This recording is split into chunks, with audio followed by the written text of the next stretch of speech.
Happy Friday. We have been working hard this week to understand Colossians chapter 2. It's had us skipping around the Bible in various places, and today I have to land the plane. So, by way of quick review, I've been noting that the Bible can be explained in terms of a series of covenants. One with Adam, Noah, Abraham, Moses, David, and the new covenant with Jesus. I've said that these covenants are contract-ish, and the best example is marriage. And then I noted that the covenant that God enters into with Abraham is particularly big, and we looked at how he sort of re-upped on that yesterday when we looked at what happened in Genesis 15. So, Genesis 17, we go forward another few years. God still hasn't delivered Isaac. He still hasn't delivered the child of promise. The land is there now, but there's still all kinds of challenges. And now we've got Ishmael, who's 13 years old, and you've got all the sort of confusion and chaos around that.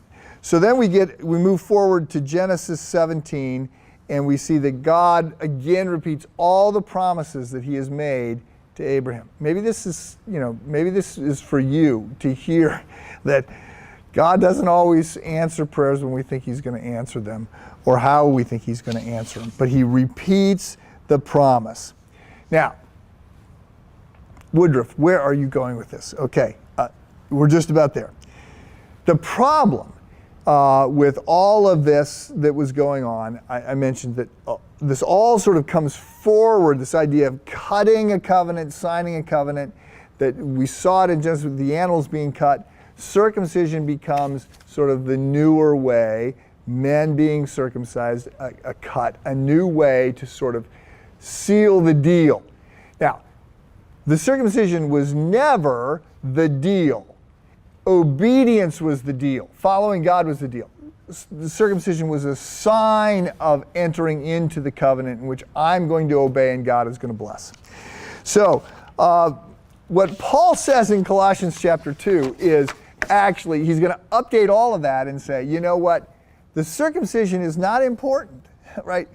The circumcision is not important because there is one who has been cut for us. There is one who has died for us, and that is Jesus. And it takes away all these requirements of the law. There's a better fulfillment of all our obligations, and that fulfillment comes through Jesus Christ, God's Son, who dies in our place. Let me read Colossians 2:11 to you again. In Him, in Jesus, you were circumcised in the putting off of the sinful nature, not with the circumcision done by the hands of men, but with the circumcision done by Christ, having been buried with Him in baptisms. Again, baptism replacing the sign, the circumcision is the sign of the covenant. Having been buried with Him in baptism and raised with Him through your faith in the power of God who raised Him from the dead. When you were dead in your sins and in the uncircumcision of your sinful heart, God made you alive with Christ. The problem that the Jews were having is they wanted to go back to circumcision. They thought circumcision mattered. And so Paul is trying to explain the reason circumcision keeps coming up in the New Testament is because the religious side of the Jews kept pointing back to it. It's a religious activity that proves that we're worthy. And Paul is saying, no. What makes us worthy is not circumcision of the flesh. It is Jesus Christ circumcising our heart. Jesus Christ dying for us. Well, all of that, let me just end with one thing. Another charge to say, woven into all of this is this idea that if you are a Christ follower, you would get baptized, because baptism is a sign of the covenant. It's an act of obedience. It doesn't save us, but it's an act of obedience. So if you've not been baptized, you've got to reach out to your campus pastor, and let's get that taken care of. Have a good weekend.